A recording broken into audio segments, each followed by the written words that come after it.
I just want to thank everybody for joining the webinar today and welcome. This is a live webinar, Subcontractors and the Cash Flow Conundrum. And we're excited to present this to you today. I just want to quickly introduce myself. I'm Tony Gracio, VP Sales at Construct4, and I'm very excited to be the moderator today. We have some quick housekeeping items I just want to go over before we get started. So participants, we're going to be obviously engaging in some discussions. Participants will be able to use the Q&A tab to ask questions on the Zoom as we're talking, and we will try to get to your questions as they come in. And we will also, if we don't get to all the questions, we have some time built in at the end of the webinar, towards the end, if we don't address it right away. So please just keep in mind that you have the ability to ask questions, and we welcome that as we get started. Just want to give a quick introduction about Construct4. Construct4 is a construction-focused platform. We bring innovative cloud-based solutions to construction industry. For general contractors, our platform helps digitize aspects of subcontractor procurement and administration. We streamline things such as contracts, CI management, invoicing and payments, and diversity compliance, just to name a few things.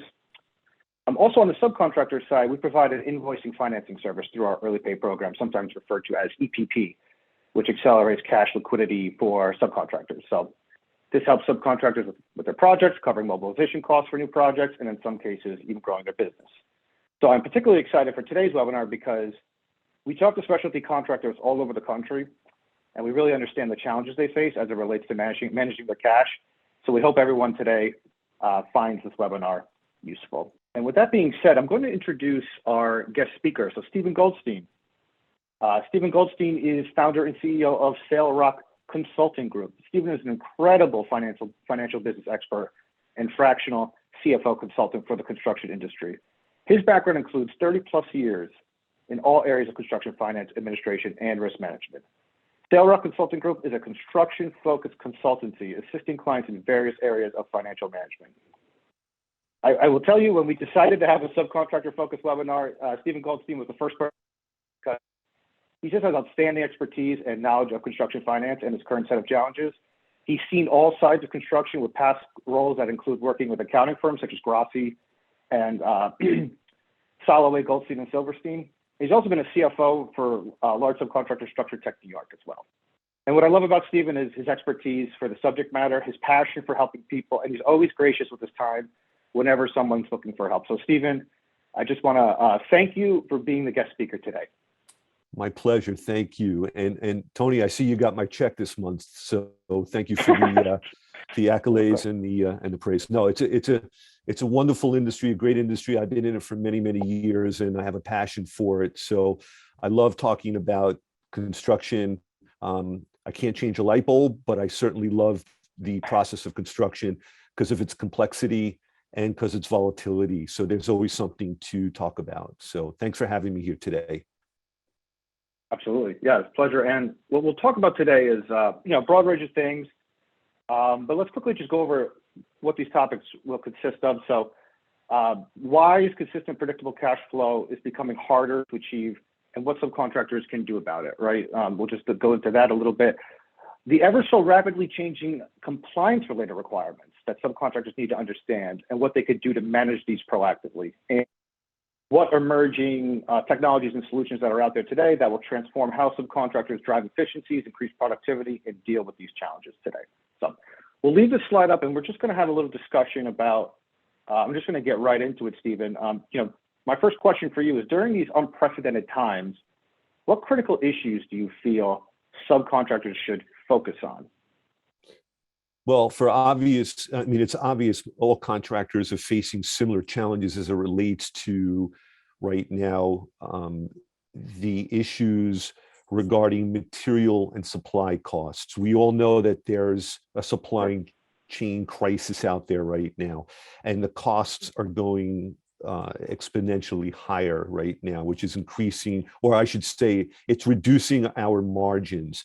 In addition, the hard labor market right now is just taking its toll on the construction industry. Because of the labor shortage, what you're seeing is increased labor costs and more claims because you're unable to train those individuals that you need to send out to a project right away. And some of the other challenges that we're seeing are in the insurance market. The insurance market has been a very hard market, especially in the New York City location for the last couple of years. And what I'm seeing in the marketplace right now is that some of the insurance costs are softening a little bit, but some of the other insurance costs are still going up, and it's going to cause a significant impact on cash flow. In addition, we're coming out of probably one of the most unique periods of time in my lifetime, and that's because of the pandemic. And so we're experiencing COVID costs, which is seriously impacting cash flow and bottom line. So I think those are some of the things that we really have to take stock of. I think there are a lot of plans that we could come up with, Tony. Every CFO of a construction company right now should be thinking about how they manage their cash flow conundrum. Yeah, and I'm going to ask you another transition question. What is causing cash flow to be impacted so significantly? You touched on some of those subjects, but before I do that, we do have a poll that I'm going to launch right now.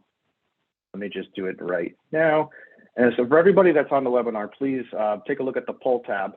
And the poll is essentially, what financing options have you used to manage your cash flow, right? So we're going to get to the answers in a little bit, but and I'm interested to seeing what some of the answers and what people are looking at. But before we get to those answers, Stephen, I just want to go back to like some of the causes of these challenges that you're talking about. What is causing the cash flow to be impacted so significantly? You just expand on that a little bit. Well, again, what you're seeing is, as we said, unprecedented times. When you factor in the fact that projects were put on hold, so any awards have been pushed back, you've got increasing insurance costs, you've got increased labor costs, you have, if you're a specialty contractor and you have to employ labor, you're probably seeing an increase in claims, which is ultimately going to impact your EMR and your ability to get financing for bonding purposes, et cetera. So you're seeing what I like to call the perfect storm. You're seeing all these factors impact contractors, especially the specialty contractor. You're seeing these factors really impact cash flow. And as I've always said over the years, cash is king. And without cash, businesses could really have severe repercussions. Okay. Now, I'm going to end this poll, and because this poll is interesting because there are some options out there on how people can address this. So I'm going to end this poll, and I just want to share the results quickly with everybody and see if I can bring it over to my screen here. So, there are some options out there, right? I mean, and you can look at this. A lot of people have line of credit / bank loan. That's one of the #1 answers that we're seeing in the poll. Does this surprise you, Stephen? No. And what are some of the things that subcontractors can do to address these challenges? But I thought this is I don't know if this was shocking to you. How do you feel about this? No, I think this was what I expected. It's spot on, because most subcontractors, if you have a bonding program, you'll need a line of credit. The line of credit gives you options and flexibility for working capital, or it helps you when you have to deploy labor on a project that is going to require initial capital. So I'm not surprised, but I'm really glad to see that line of credit is up there, investors, and certainly credit cards is up there, and that's very interesting because I think I'd like to touch on a few of those issues. So the first thing that I think every CFO should be thinking about during the cash flow conundrum is they need to be doing projections, 6 months, 12 months, and 18 months, and that needs to be a living, breathing project. That needs to be looked at on an ongoing basis. And what I also recommend is that during these unprecedented times, share that intel with your strategic partners, like your banks, your surety, your your insurance brokers, and your accountants. Let them know how things are going so that you could be in front of any of the issues that may come up. One of the things that I truly love to do is establish a dashboard, a cash in, cash out, basically tracking by project. Every time I turn on the computer in the morning, I want to see that cash in, cash out by project, because what it'll alert me to is if there is an underbillings perhaps on a project, or an overbillings on a project where you may have front loaded. So it would be really important to gauge that as well. One thing that I know is, and I know that our third choice was, or our third response was credit cards.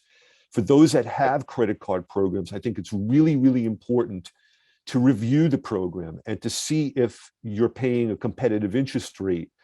Moreover, if you have a credit card program where PMs are out there and they're purchasing quite a bit, see if you're getting a cashback program. There are so many programs today with rewards that could be very helpful to cash flow. In addition, I think as we get into data and increase our technology, I think one of the things that I always would advocate a company is to make sure cost codes are being entered on a current basis. In other words, that the cost codes would flow right through the job cost, and we can then get almost real-time data on the purchase of materials, so we can see if there are price impact, how the price impacts are impacting our margins. As a former auditor, one of the things that I was trained to do was review our controls.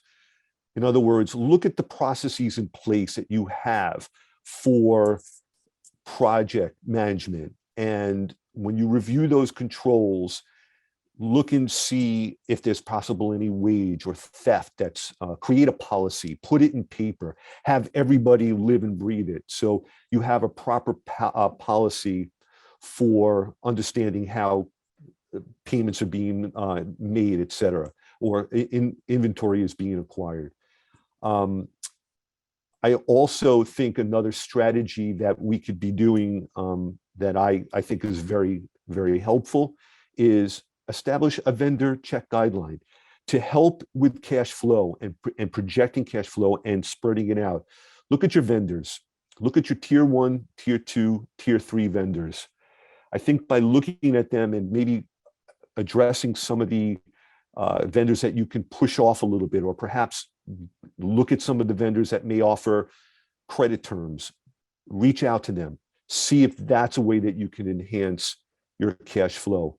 And one of the things that I think contractors may lose track of, but it's also very important, is review your retainage policy in your contracts.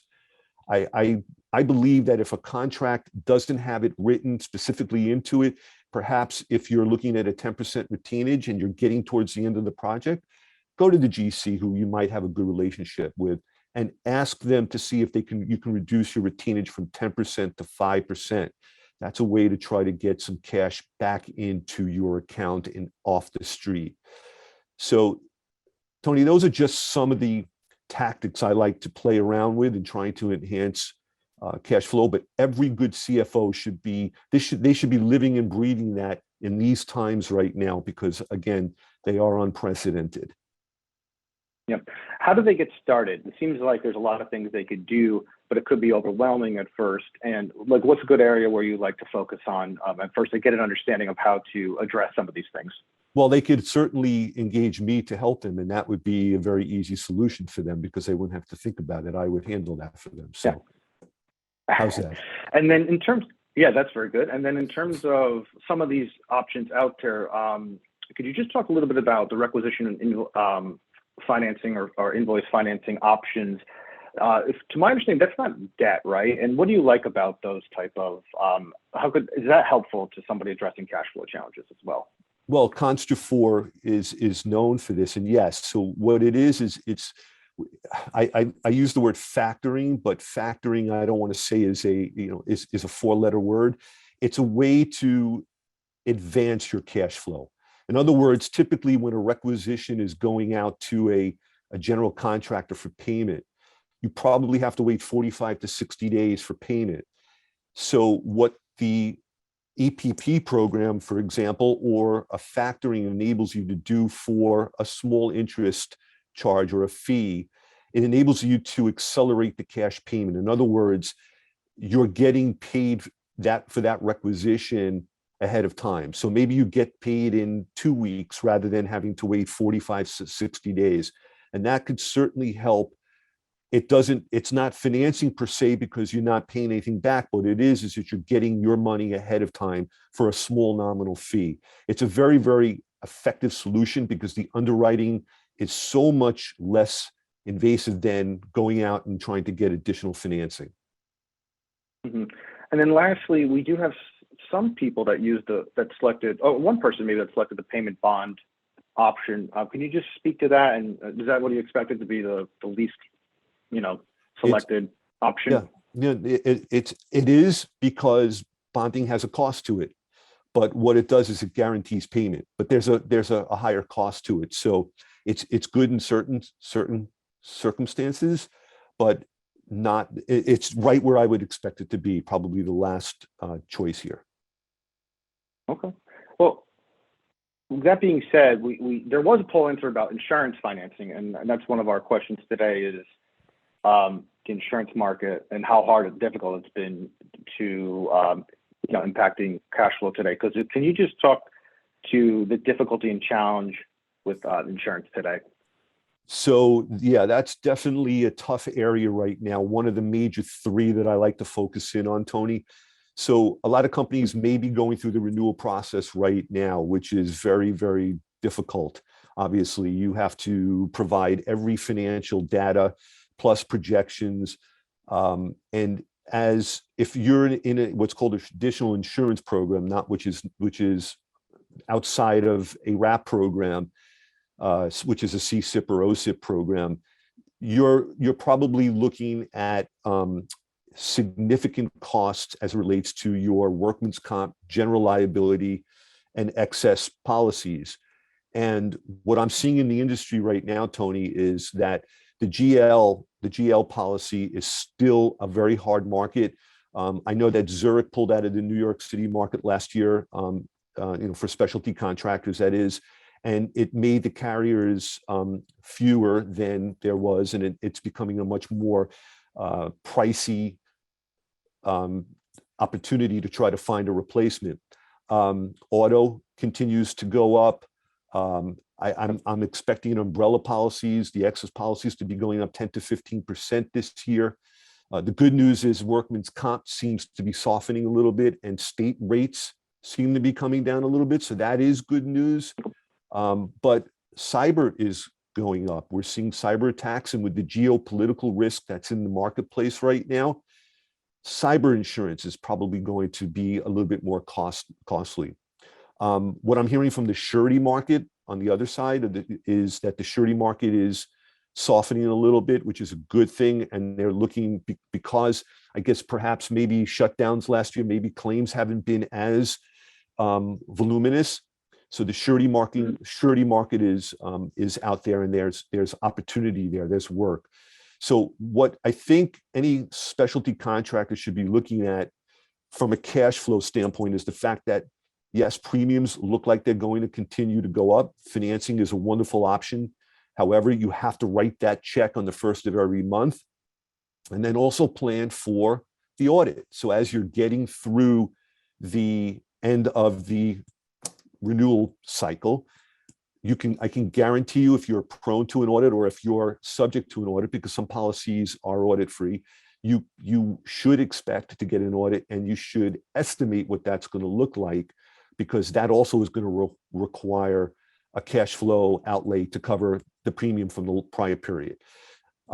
So look at your claims, try to see where the claims are going, because you may have a deductible program, and that may require some payment in the not too distant future. And certainly with the audit coming up, how is that going to impact your cash flow? Okay.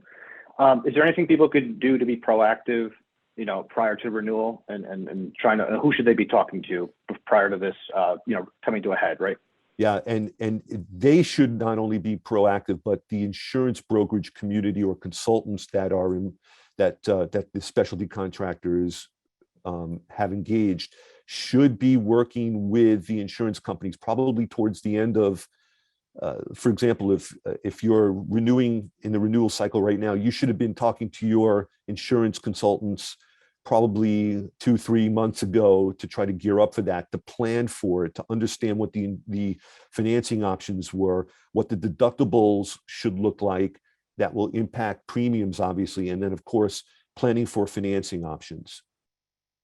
Mm-hmm. I did have a question in the Q&A, and I apologize. We did discuss it quickly, but I just want to go back to it. This is regarding the question, Stephen, is, could you please discuss payment bond financing pros and cons? You did it a little bit, but if I just want to make sure that we address what are the pros of that kind of option and what are the cons as well. If you just want to go back to that quickly. So obviously it helps to guarantee payment on a project, but it is costly, and you have to determine whether the cost is worth the risk. If you're not going to get paid by your GC, or if you feel that that's a challenge, then you have to weigh the risk. So again, I don't know if it's a common occurrence. It happens occasionally, but it definitely is. There's a cost factor like everything else, and then management would have to make a decision whether it's worth pursuing or not. Okay, great. Let's move on to the next subject, and this is relating to compliance, right? So compliance is a very, I think, challenging subject for everyone now, and it's ever so rapidly changing, right? So could you give us some insight as to what are some compliance issues that you think need to be addressed now, and are there some things coming in the future that you think people should also be aware of?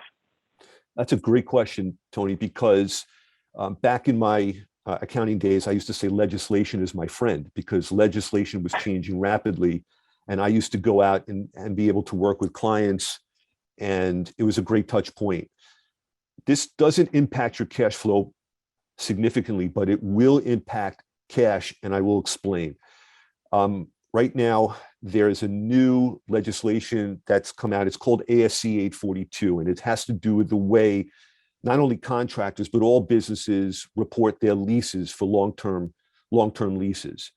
And I know many of the accounting firms are giving their own webinars right now on how to handle this disruption, as I would like to call it. If you're a specialty contractor and you have significant equipment out on projects and they're leased, not owned, or your occupancy, your rental, your rent, or even the copy machines, if they are long-term leases, you now have to capitalize. In other words, you have to capitalize as an asset these leases, but you also have to now put the lease payment, the liability, on the balance sheet. So it's going to change your financial statements. And the reason why I'm sharing this with everyone is because, and we have most of the participants who responded to the survey indicated that they have a line of credit with a bank. And with that line of credit comes certain covenants that have to be adhered to. And if you're in violation of any of those covenants, you either have to get waivers, or it could be detrimental to the relationship that you have with the financing organization.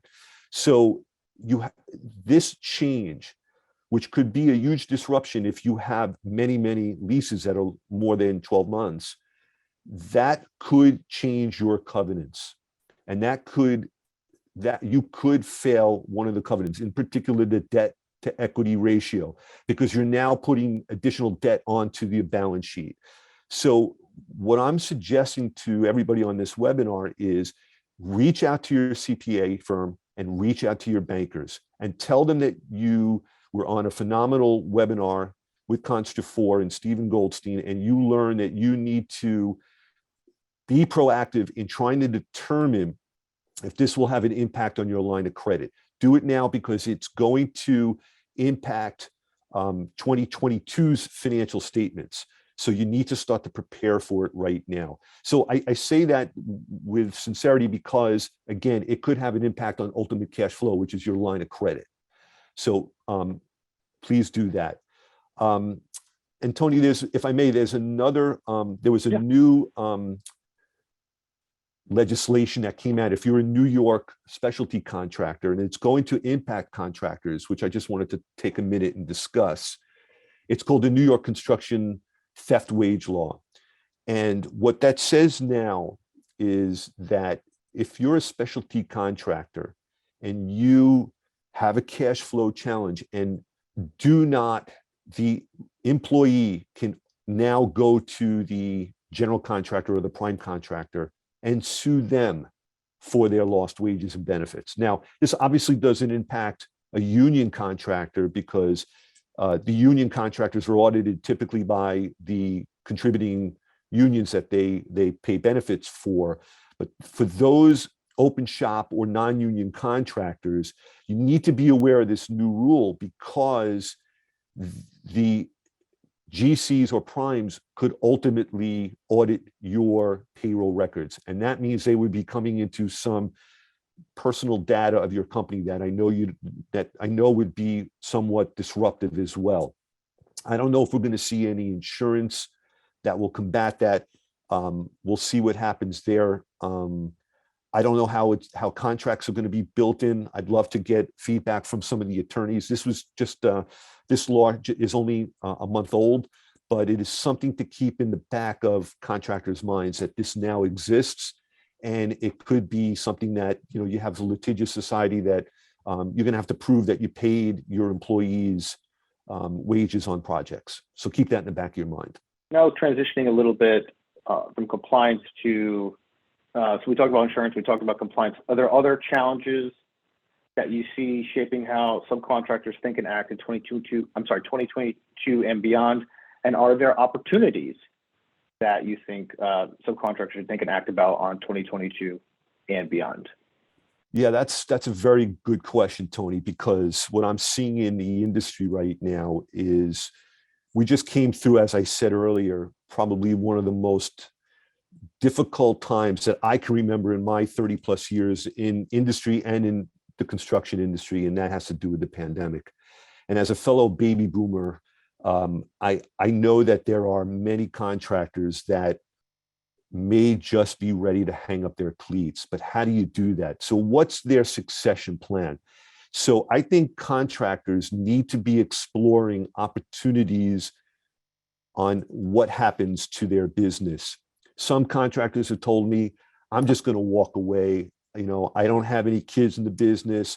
I'm not sure I can leave it to my, to my key employees. And I say that's a terrible, terrible mistake. You've built this business over so many years. I think it's time to start looking at opportunities to sell the company.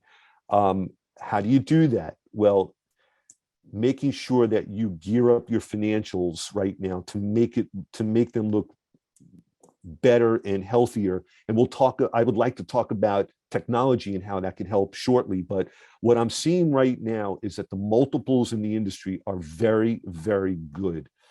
Depending on the type of contractor you are, the multiples are really, really good.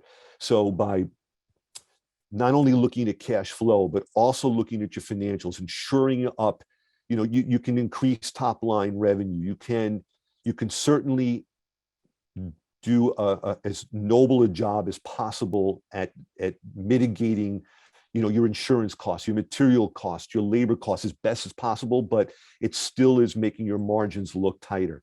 It's about refining your G&A expenses, general and administrative expenses, so that you could take advantage of the multiples that are out there right now. Private equity has been entertaining construction companies as part of their diversified portfolio for a few years now. And I know that many accounting firms are seeing and doing quality of earnings and doing valuations for their clients for potential sale. So I think right now, shoring up the financials and maximizing your EBITDA, which you then can take advantage of pretty good multiples right now is a way to start to think about succession planning and maybe grooming those key employees internally. But if that's not an option, maybe something like an ESOP, an employee stock ownership program, would be something that you might want to consider, and that requires financing, and then obviously having a healthy balance sheet. So these are just a couple of things that I really would encourage those that are on this webinar to think about, and certainly any questions about how to pursue that, I'm happy to talk to them as well. But it is a unique time right now because the baby boomers are looking to get out. And I think really realize that COVID was the last straw, because times are tough right now. It's a volatile industry and things are tough. Right.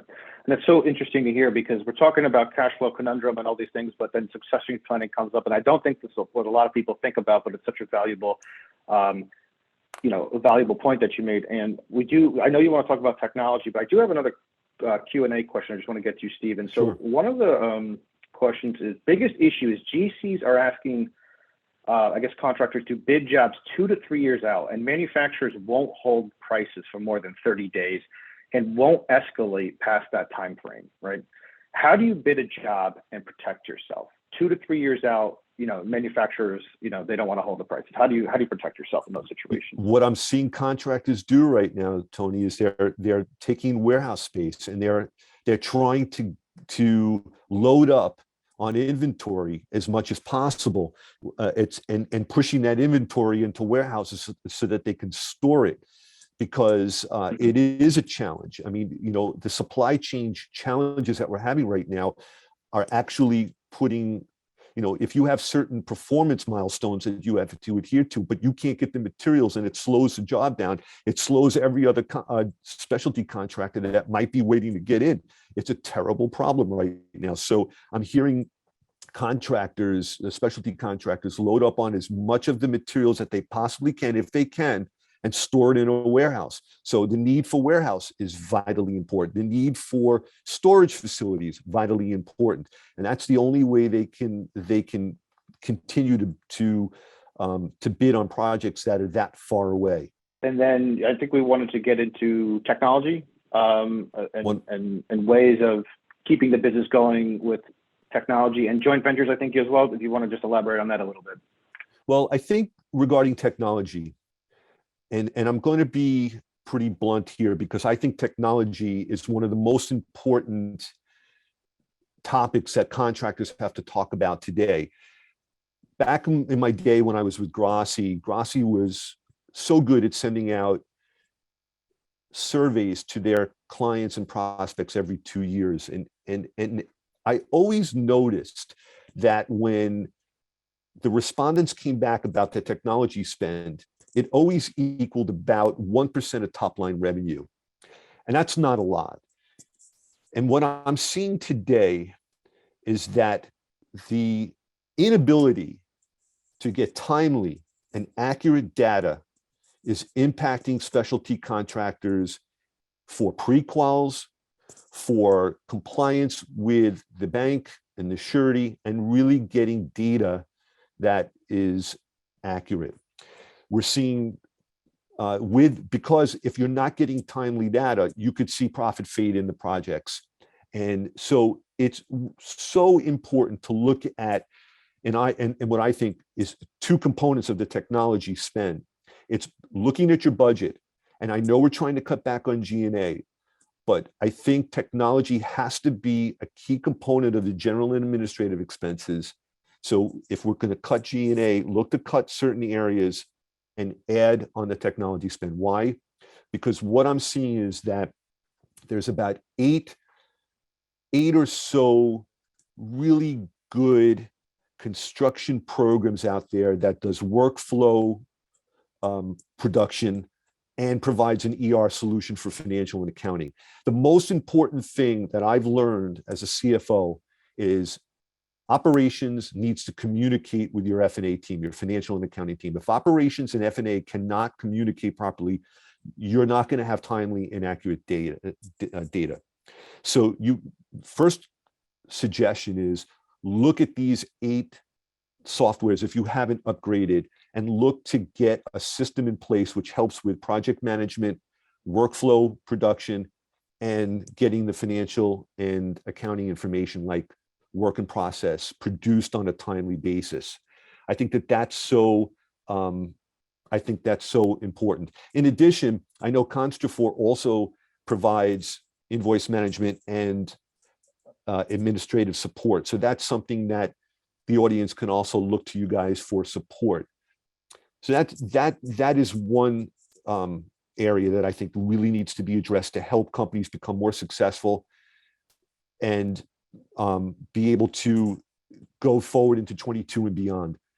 The other solution that I think needs to be looked at, if companies aren't doing it already, is look at what I call the connected solutions, like certain wearables that you can use on projects for safety purposes to make sure that the labor is at least 6 feet apart. Or if somebody should have an accident, the wearable will show exactly what happened on the project. So you mitigate costs. You can mitigate claims and insurance costs on that standpoint.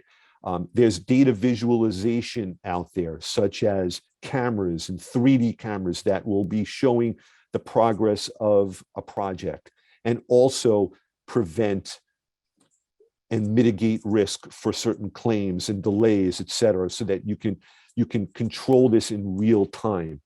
I'm really intrigued right now. I'm on the board of CFMA here in New York, and we had a technology seminar a couple of months ago, and I was hearing about exoskeletons. And that's a really cool concept because it enables labor to do much more production and reduce the risk of injury on a project. And I think that is a key area that we're going to see in the not too distant future. I think that's really cool. And then, of course, we're seeing what's called robotic process automation right now, and Power BI, meaning getting data analytics into the system based upon real time and algorithms.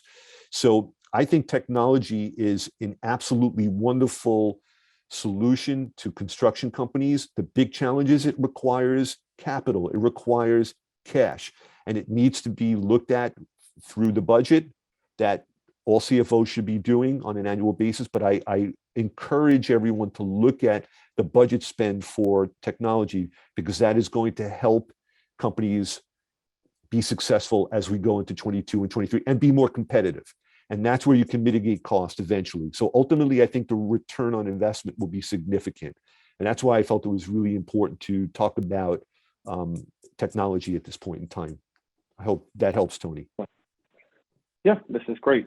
So I do have a couple other questions I just wanted to get to quickly. So to what extent will better job cost information help address cash flow challenges, right? So,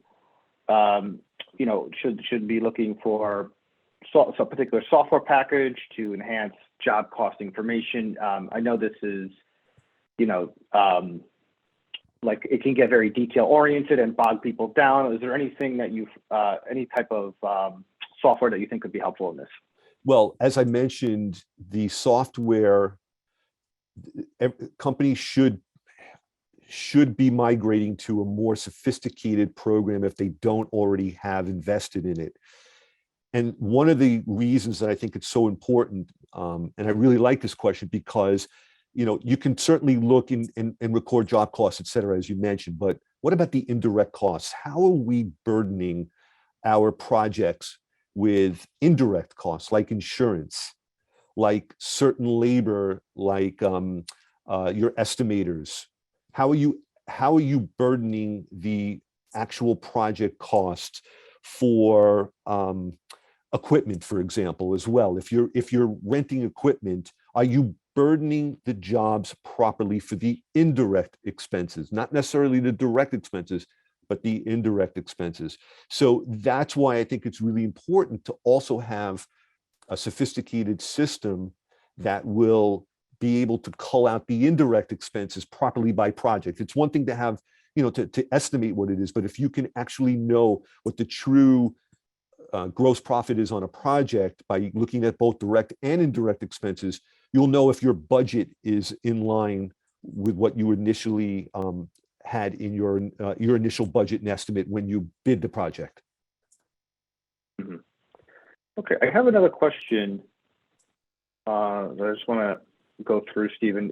It's based on, you know, the contract. The question is basically, first, contracts have been signed 8 to 18 months ago, but they do not allow for getting contracts signed 8 to 18 months ago. Do not allow for getting reimbursed on increased materials cost, right? So the manufacturers won't move, and their people are forced to buy at current costs with no recovery. I mean, it's sort of related to what you were referring to earlier about warehousing and things like that. But how does one better deal with these type of, you know, long times between, you know, the manufacturer, they won't move, and getting, you know, and getting is there any way of getting reimbursed for the, you know, increased material costs? That's why you need to look at all your liquidity options, as we've discussed on this webinar. One of the other options is to see if you have the ability to front load a project, meaning work with your general contractors, see if they can give you a deposit, whatever it is, even if it's $100,000 deposit on a project as an advance of future requisitions. You can use that as a cash flow accelerant to help you with material purchases. Other than that, you know, you have to make sure you know your line of credit is satisfactory. Sometimes you have to clean up the line of credit. You usually have a cleanup provision in your line of credit. Be prepared for that, but look at your line of credit as a way to help you in that situation. And again, advance on requisitions. Excellent. I'm going to move to the Q&A portion of the webinar. We actually have one right now. We're at that time. So one question that we also have from the audience, Stephen, is job costing is only one aspect of the technology's productivity. Measured mile tracking is the most important data needed to. Do you recommend any SaaS programs that are tracking productivity? Maybe you don't have to mention names necessarily, but just any, I mean, or any type of program types. And if somebody asks questions, obviously we can get to that after the call. But is there anything you recommend on that front for productivity? Well, I'm sure, I just want to make sure I understand with the productivity is, are we looking at budget to actual? I mean, if we're looking at the budget to actual, and I'm sorry if I'm not answering the question completely, and I'm happy to answer it offline. Obviously, I'm not a technology expert, but as I said, there's about 8 different programs. There's a plethora of programs out there, but about 8 of them which I have seen in use that should be able to give you that functionality within the program. So I'm happy to get the answer. I know consultants in the industry that might have a better solution, Tony. So if you want to forward that to me, I'm happy to respond. Okay, excellent. What other questions do we have? We're at that time. We have the general Q&A. Please don't be shy, but if you have any other questions for us, please let me know. I do have one more question. Great.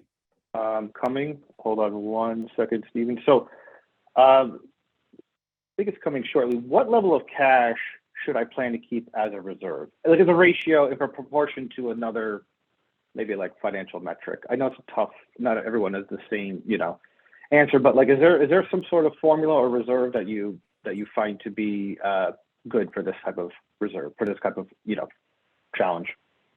There's really no right or wrong answer. I mean, the owner of the company is at risk.